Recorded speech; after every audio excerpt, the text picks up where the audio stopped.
Are we live? We are live. John, we are live on video. Just just like that. Just like that. We've upgraded ourselves from audio to video now. Now you guys get to see us, and it's exciting, at least for me and John. I'm hoping everybody else. The only problem I find with this so far, right away, is I don't know who's here. I don't know who's joined us this morning. Oh, that's true. We can't necessarily see it as easily as we did with the audio event. Yeah. So I mean that's part of the process. We're assuming all the regulars are there and it's all fantastic, and trying not to look at myself in the video as well. But anyways, good morning, John. Morning. To another Wake Up and Deliver episode 20. And on this 20th episode, I said we've upgraded ourselves. I'm going to start off with some of our brain food, coffee food. This one, I don't think you're gonna like it. I'm going to start off that one. I'm gonna start it off that way. Prefacing it, Okay. Okay. Bill Gates once had a radio removed from his car. When asked why, he said he didn't want any distractions from thinking about Microsoft. This level of single-minded focus is what builds empires. Distractions are the assassins of great work. You don't need more time, you need more focus. Time expands when we eliminate interruptions. Our attention, not the clock, ultimately limits what we can achieve. I think that works. If that worked for Bill, I mean, it's hard to ignore. He kind of did well for himself. So, I mean, I don't think I'm one to critique his choices. I think, though, probably more fundamentally, if you want to compare it to something more modern today, would be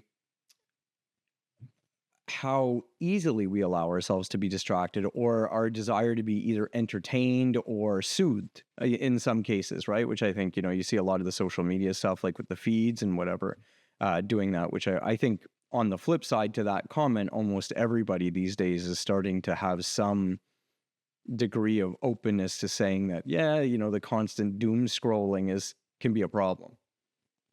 It does become a distraction. I catch myself doom scrolling sometimes, going, "What am I doing?" It's been like 2 hours of. I could have went out and looked for another customer, or find another carrier, or fixed another problem, but it's just so distracting and nice sometimes. Yeah, I mean, I think especially when people are feeling stress, or they've had too much going on, whatever it could be, they want to check out like that. And I think that that's probably the hardest thing, is that it's easy to always figure like, oh, I'm just going to grab 5 minutes. I'm just going to do this. But I mean, on the other side of that, there's also lots of research that show before scrolling, even things like constant notifications with emails or IMs or whatever, like as things like Teams and stuff became very dominant in the workforce, and the amount of email about how, and smartphones in general, like with BlackBerry and stuff to start, like how distracting it was to hear the ding and not check it, or to have always ability to quickly check a message while you're trying to do a task. And then how long it actually takes most people to kind of, from a focus state to like fade out, do something else, and to then get back to the same level of productivity. Usually say it can be anywhere from like 15 to 30 minutes. And that's if it's a direct switch, without something else then sort of bumping the system or whatever, right? Yeah, I mean, imagine people actually working nonstop without any distractions. That's what a lot of great leaders always say. Hey, there's time where they don't even check emails, they don't check anything. They just focus on what needs to be done.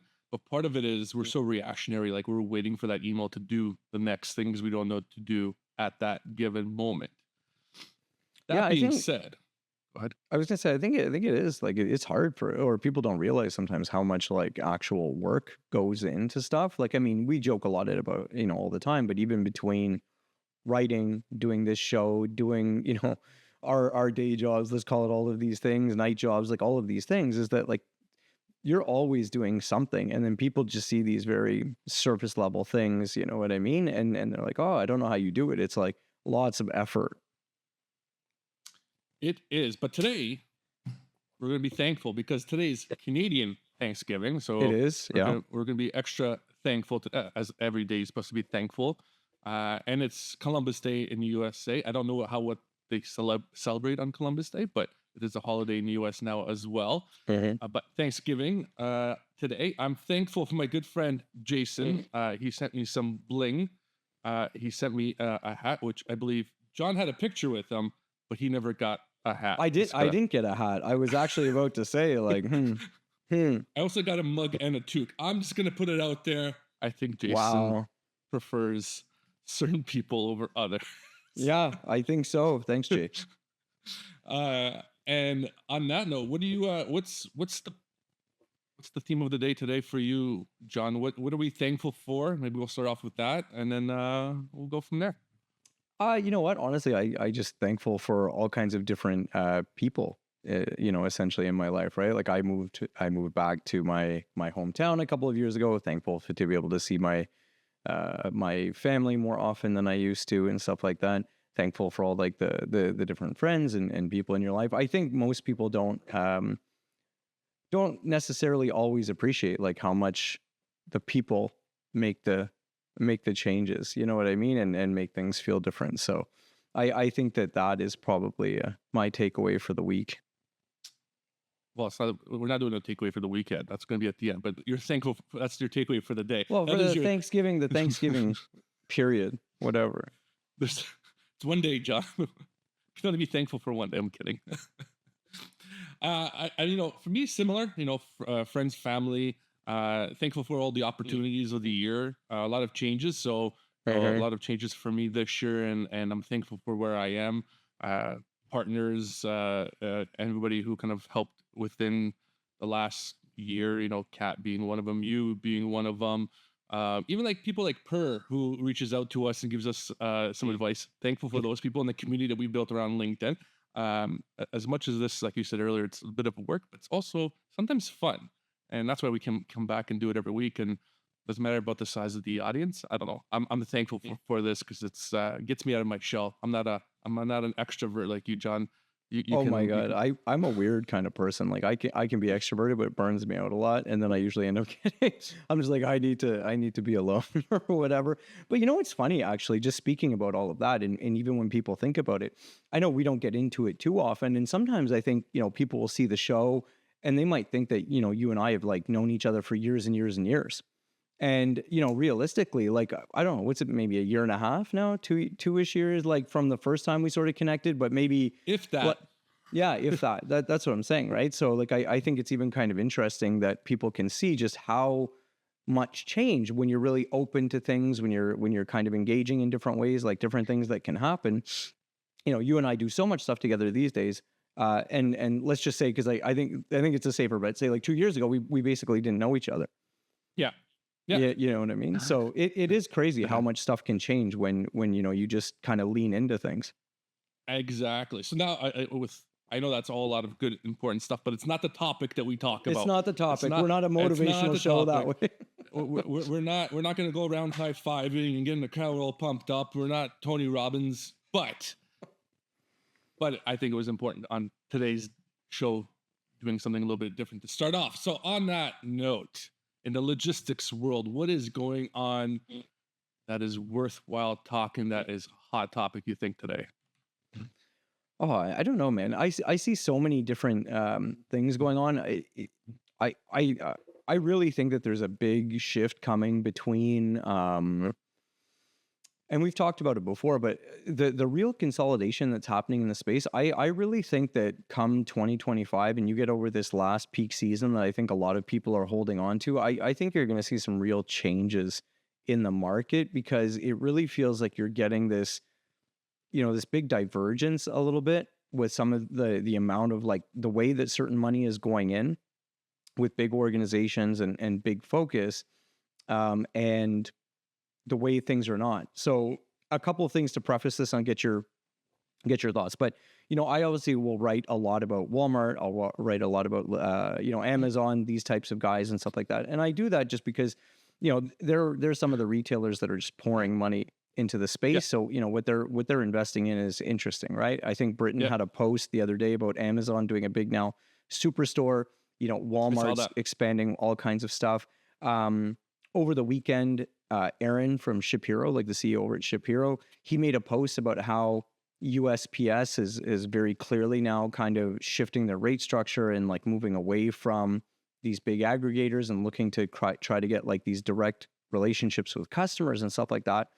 And then in my newsletter that that I know you see, on the weekend, I talked about a parcel webinar forum or whatever that I listened to last week that had some presentations by regional carriers. And to me, it was really clear that the more asset-based carriers, you can see the frustration and the tension like in their presentations and in their frames about these like gig work models. It's like, they're or even one of them called them a platformist, where it's like, they invested so much in having these depots and, these contracted workers with, branded trucks and uniforms and all of these things, and not getting enough out of it. And you can really see that like they seem to be grouping themselves in a type of strategic alliance kind of way.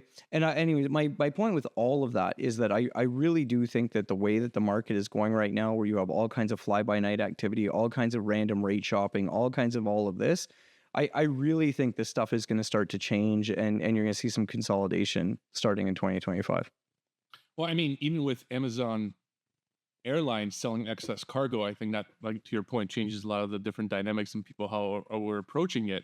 I think I think it's going to be a big news for sure for a lot of different carriers, because they thought they were safe, like FedEx and all these guys are like, they're not doing much with it. But now with this excess cargo being sold capacity, I think in typical Amazon fashion, like they did in the trucking world, it's going to really drive the prices down and change the dynamics. And a lot of carriers are going to be worried in 2025, for your point.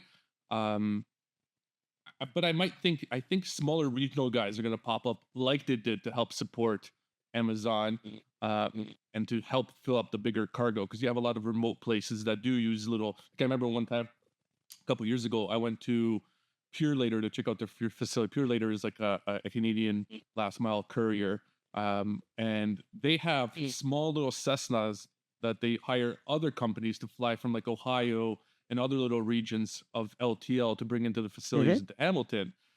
You don't hear a lot about those smaller companies, but I can see Amazon starting to grow that dynamic of maybe it's not Amazon little Cessnas flying, but you're going to start seeing all these little companies pop up, be like, how do we get to that DC quicker? How do we get from southern, from upstate Michigan into Hamilton or into Detroit quicker? I think you're going to see a lot of these little Cessnas as little cargo planes popping up.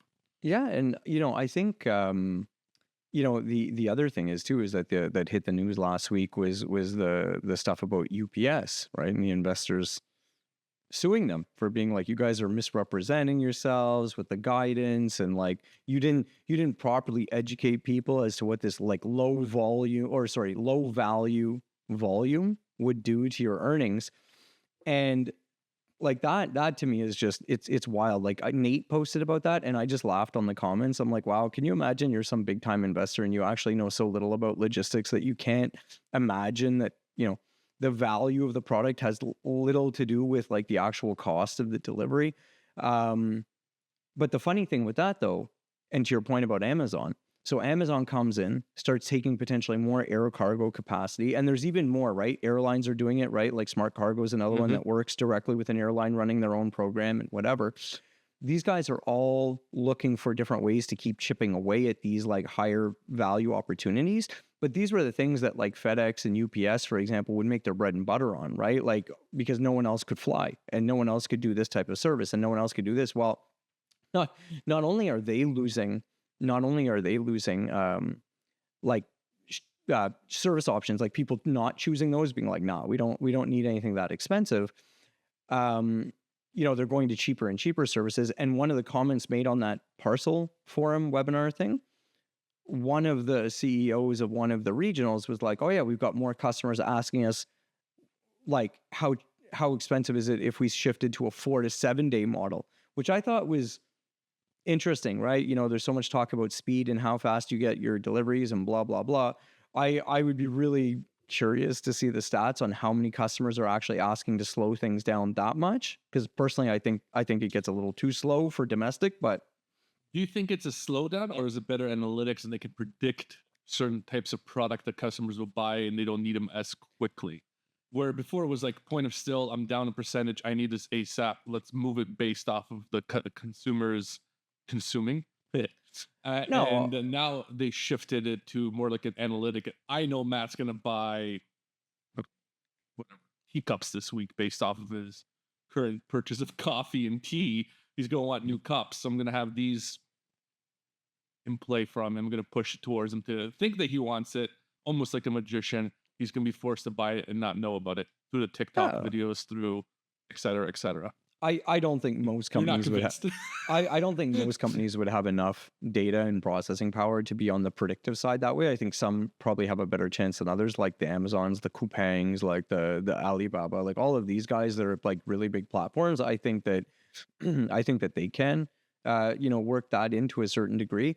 I think the challenge with slowing things down is that it's a mixed bag, because the thing is that, and I talk about this all the time. Speed has been a really cheap alternative for certainty, right? Because the faster you promise something, the lower that risk, right? That lower that period of ambiguity. Because if I tell you, oh, you're going to get something in an hour versus a day, it's like, well, it's going to happen here versus here.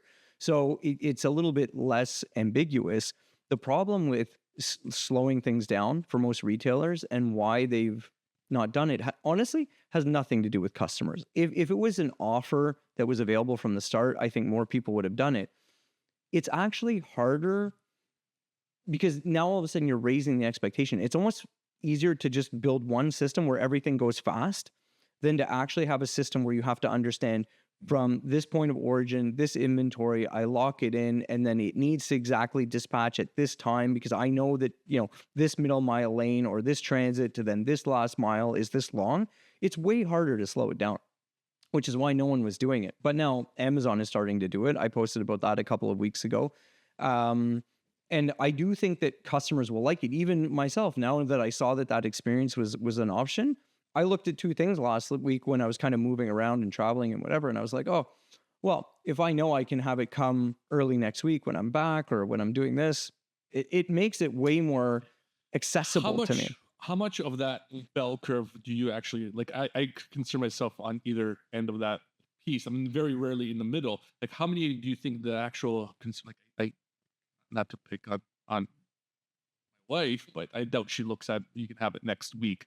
It's like, I want it, click buy. I'm not going to look at the timing of it. And I think the majority of consumers on the Amazon platform are the exact same way. It's not more of a, okay, so I'll challenge you on this. Is it that they think that they want it right away, or is it that because now the idea of like, I want a product, and if I want it in 1 to 2 days, I know Amazon is an option. If I need it at some other point, I either don't buy it, or I don't, I just don't pick it up right now, or I might grab it next week when I know I'm going to this store or this mall or whatever. Because what I think it is more about, it's more about getting people to understand that Amazon becomes the place of certainty, where it's like, whether you want it potentially same day, or you want it tomorrow or the next day on a traditional service, or you want it later in the week or early next week, they all are options for you. So the second they become options for you, I think what the anchor that they want is that they want someone to think, I need something to buy, and they want Amazon to be the first thought in almost every circumstance, which is what that really does. Like it really broadens it out for the most part, right? Because now, like, how many times would you be like, oh, I might want to buy that thing on Amazon, but I'm actually in the US right now. I don't want to buy it right now because I don't want it sitting out. There's no one at home, whatever. It could be something like that. But if you know that all of a sudden it's an option that you can get it like 5 days from now when you're back home for sure, that ability to make that purchase in that moment becomes 100% an option for you, whereas it probably wasn't in the past. I don't know. I don't think so. I think even to the point where even recently on Amazon Prime, they push out for 7 days because of, I guess it's Prime Week again. Yeah, they did a Prime Day thing. Yeah. And now all of a sudden it's 7 days delivery, and I know I heard about it. It's like, I'm trying to buy this, and it's not available to the 23rd. And it's a unique item. You can't buy it anywhere else. Like, it's not like I can go to Walmart and buy it. It's still only available on Amazon, but still like I kind of wanted it now, or I need it now, even though most likely it's just a suggestive day. Majority of the time it's delivered a lot sooner than that. and they just need Oh, that. Prime with Prime for sure. They just don't want to fail on a promise, right? You know what I mean? Yeah. Because of the huge volume increase. So So I don't know. I think part of it is also the way it originated was it contended with you swap. Why would I buy it online when I can just go to the store and get it and I can have it instantly? So that's why they kind of sped up the process. Now where because it's I think that at the store sucks. Honestly, for most retailers, they really have terrible inventory control. Like, you know what I mean? There's nothing that's a I think it's worse terrible experience. experience. I think There's it's the not worst experience. what is. Like going to the store. Like Oh, yeah, it's honestly, chaos. I agree with you, but I'm not trying to speak. I honestly don't usually like shopping in person because I find that there's all too often too many times where what you really want isn't available. But this is the thing, is that the problem with the in-store experience, even right now, is that there's still not a tight enough control to inventory, and what's actually there. Because to your point, once you take the time to go to the store and you go to buy something, in the past, that experience wasn't so negative because people didn't really have that many options. They went to the store, they hoped to find something they wanted. If they couldn't find exactly what they wanted, they would settle on something else most of the time. You know what I mean? Like they would just choose the next best thing and their alternative. These days, people know that everything is available. And what's even worse is that sometimes it's available on the retailer's own website, but not But not in the available store. in store, which is even more frustrating to them. So Yeah. that's where I think that it's become a wildly negative experience when that inventory is not in the store. So I really think that a lot of retailers, what I'd love to see from an innovation perspective is like, hey, if I'm a big shopper of, like, let's say Gap, or if I'm going to Walmart, or if I'm going to Lululemon or any retailer, the first retailer that starts actually straight up just trying to cater to that convenience of someone, of being like, ask the chatbot if they have this and this particular item in this size at that store, and just get a yes no answer without having to dig through it on the website, will be really creating a different type of experience, because that transactional type of shopping still does exist. And if you want to benefit from it more than people always clicking delivery, give them the option just as easily to understand if it's worth them coming into the store. Speaking of which, on that topic, have you shopped at Canadian Tire lately? Yeah, actually, Canadian Tire, I find, is a little bit one of the better retailers for inventory awareness for customers. It's still not The- I still think they have improvement opportunities, but it's one of the better of ones for course. sure. But they have within the app, you pick it and you can go to the aisle and it lights up when you're in that aisle Yeah. to where you need to Oh, find it. really? I thought that was I thought that's pretty cool of them being innovative that way, where because Yeah. people used to get very lost. Canadian Tire is what's an American equivalent for Canadian Tire? Oh, man. Maybe Princess Auto, kind of, That's almost. that's Canadian as Is well. that still Canadian too?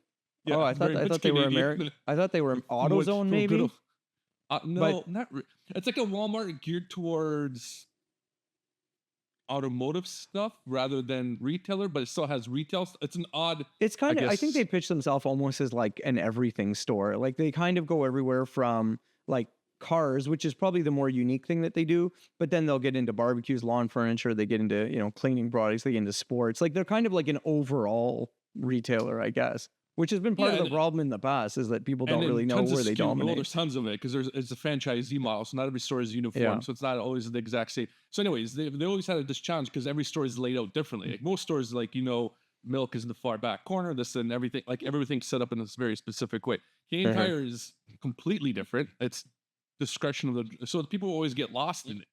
Now they have it where you walk in, you go to the aisle, and it lights up where you need to go. And then you can grab that product right away because they struggled during COVID. They got hammered hard. We're like, hey, your online experience sucks. And I think they realized that them competing online is they can never really compete with Amazon. So how can they turn it around out of COVID and focus on the in-store experience Yeah. and make it better for people? And I Well, think that was a very smart move, even though the store yeah. layouts might not be the best, but it's a far better experience today, I would say, than it was 2 years ago. Oh, And even for sure. you don't need to have that delivery system. You can have it up front pickup. You don't have to go in. I think they've improved it at a different scale versus getting it to your house right away, like Yeah, other and people are doing. and you know what I find really funny is that one of the big things that happened through COVID was that I think the biggest shift is that a huge percentage of the world's population, but even just here in North America, got exposed to the fact that e-commerce and things like that was ready for transactional shopping. which up until that point, I think for the majority of people, they didn't think about e-commerce for transactional shopping. They thought of it more for experiential shopping. And the difference and the distinction there is kind of like just your commodities and things that you need or you might want that are your basics versus those like, you know, more unique items, those specific types of things or whatever. And I think that was the big shift. But now it seems that like they've kind of they don't want to acknowledge that. Like, you know, if I'm a store, everyone now wants to have their stores be such a big experience and they want to have all these things, which I think is great. Like I think having a really cool store is a way to differentiate, but be brutally honest with yourself and actually accept the fact that there's still probably a big piece of your revenue and your volume that is transactional. And if you can find ways to cater to that more, the reality is that it's going to be better for you to entice someone to walk into your store to pick it up than to ship to their house. Because the second that you can actually get them into your store, even if their intention was only to buy that one item, you have a much higher probability that they'll buy some add-on item or they might buy a more premium version of the same type of product, i.e. the better shirt versus the basic shirt or whatever that they were thinking about, than you do online. Because I do not believe that anyone is seeing any wild conversion rates once someone has selected their basket. You know, those last few offers they very often try to throw in at the last minute. It's like noise for most people in the cart. Have you considered this item? Have you considered? Yeah, it's like noise. You just have a way better chance of getting a bigger basket and an add-on item or some shift in purchase intent when someone is in the store and all of a sudden it catches their attention. So I always recommend to people when they're in a retail environment and they're doing operations is like, always try to get people back into the store. Always try to get them experiencing more themselves. One, it 100% helps your costs and stuff like that. It definitely does. But you get way more opportunity for revenue growth because you got to really balance about, you know, what type of products are best for what type of shopping experience. And transactional commodity items are pretty expensive on the e-com side. Yeah, the thing with buying online is there's very little opportunity for upsell and finding something and going, maybe I do need that, where you'd have, and the best example I'd give to that is grocery stores.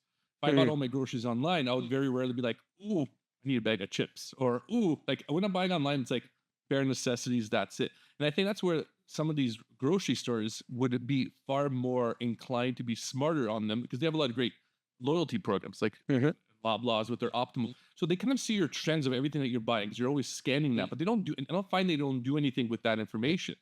Had they been like, hey, you know, it's Monday. We realized every Monday you guys have pasta and chicken. Let me get that ready for you.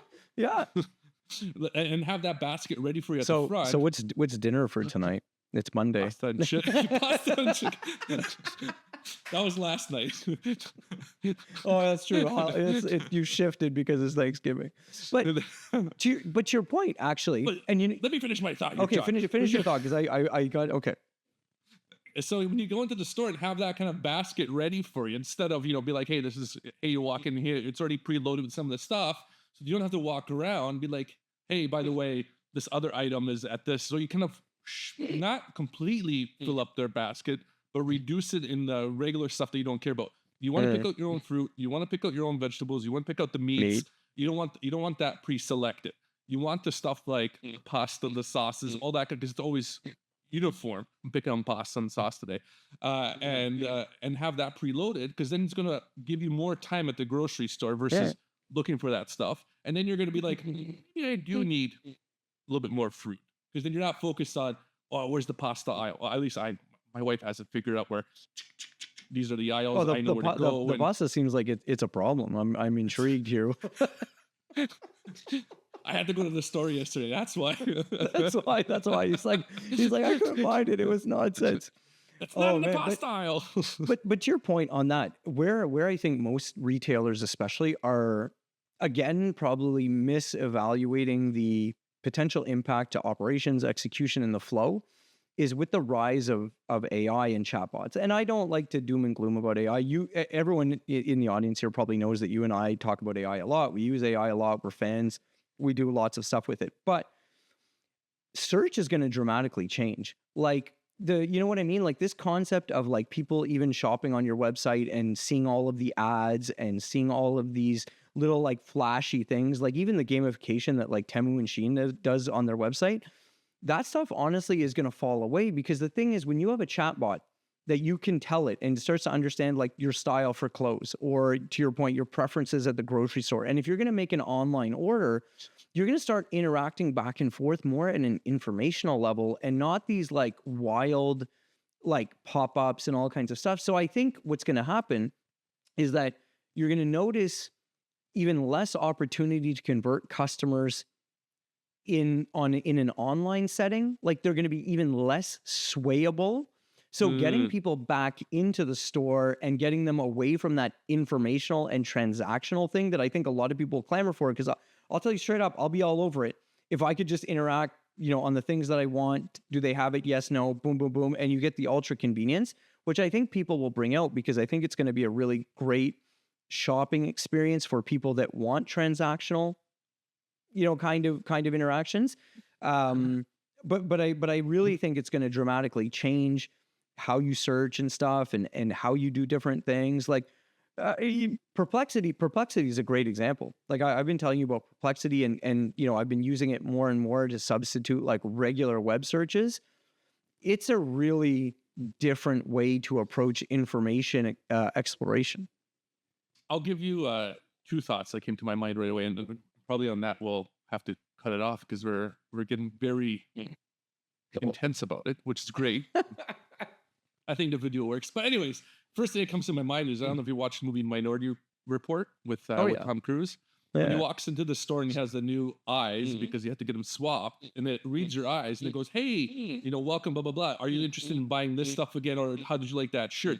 I can see that evolving to a certain point where it kind of caters to what you need and it's going to start directing you. One thing I would like to see, and I always thought that people missed the boat on it, and the auto store concept is, instead of having these large stores of all the stuff to pick out of, have it more personalized, where you almost have your own personal attendant, and the products that you pick off a screen would come to you to look at as you're going through, and suggestions come to you, versus having to walk that store and seeing all these people. Because I think when you become more personalized versus more herd mentality of purchasing stuff, I think you'll be more inclined to try different things, because you might like a funky shirt, but you don't see anybody gravitating to that funky shirt. So you're going to be like, I don't know if I want to be seen picking out that shirt. But if you have like a personalized area, and then that you have a comment, I'm going to hold. I'm just wondering what kind of shirts you're buying that you don't want someone to see you purchasing. It might have flowers, might have a dress. I don't know, something pink or out of the norm and out of the ordinary, because obviously things are influenced by social media. You might want something different, right? Something funky, like your. Next time we're hanging out, we're gonna go shopping, and I'm gonna just get a picture of you buying something you don't want to admit you buying. Like your Temu jacket that you had, like that's a great example. I would probably look at it on the rack for the same intent, but yeah, there's some though.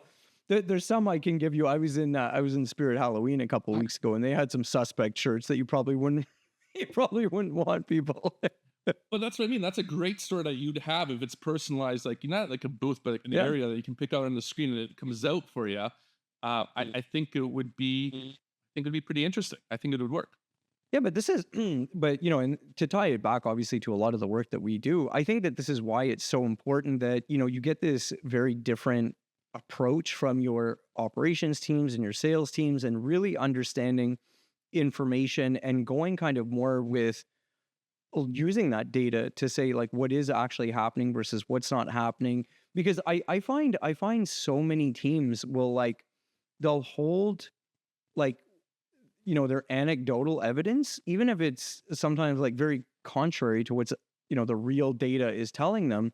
And I think it's just becoming ever more important to not get attached to any one kind of strategy or one kind of flow, and to honestly, follow the data, so to speak, in the sense of whatever's happening there, because things are changing so quickly. I really think that ignoring the information can end up putting you just easily like a quick year behind or 2 years behind, let's say a competitor or market trends. Especially if you're doing it just because you're like, no, this was the way that we've always done things, and this is how we love it. Fair enough.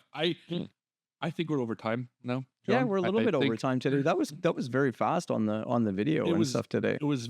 I mean, we did spend a good 10 minutes being thankful, which is nice as well. That's true. Well, there you go. Everyone had a holiday and everyone had a brighter morning because of that. And so, Yeah. On that piece, though, next week we'll be just as thankful, but we won't voice it as much. I think we'll that's true. continue on with the we'll continue on with the video. As always, guys, we try to make it inclusive so you guys can join. We're always going to post the SteamYard link so you can come join and have a conversation with us. We moved a little bit away from the audio. I think seeing us in our interaction is going to be a little bit more dynamic and fun. And yeah, anytime anybody wants to join us, it is an open conversation, so anybody can join us. And by all means, everybody is invited. And I'll leave the final thoughts to you, John.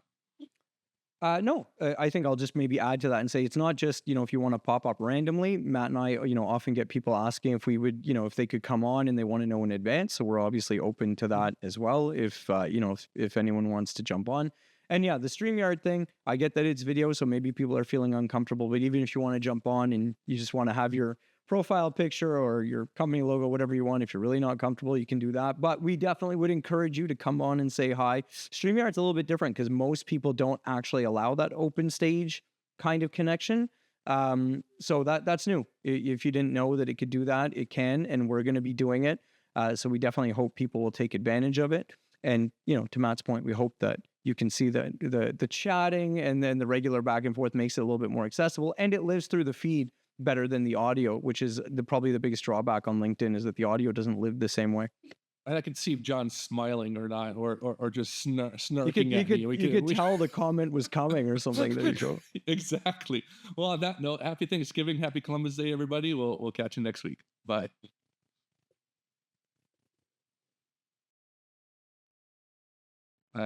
Hit it. I think that went really well.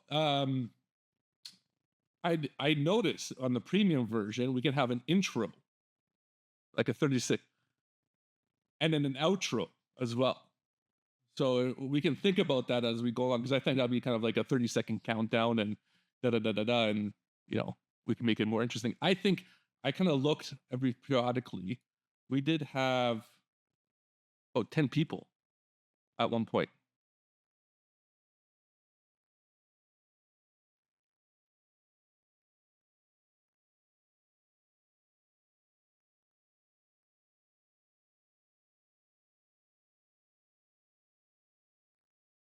I think we'll get I think I'll get a regular return. I'm curious now how the video is going to do as it posts itself.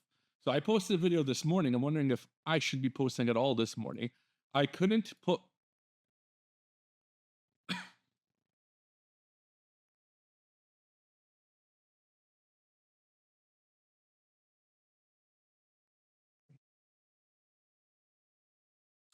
I was I wanted to post it from Leading Logistics, but we need 150 users before we can post as a live video.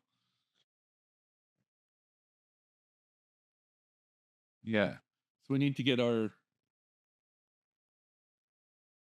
I don't know. I gotta look at it again.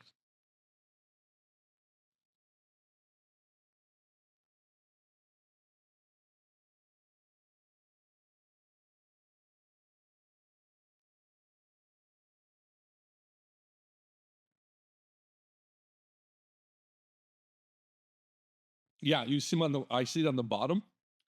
And I can click on or off. Like I can get you, kick you out of the studio, or I can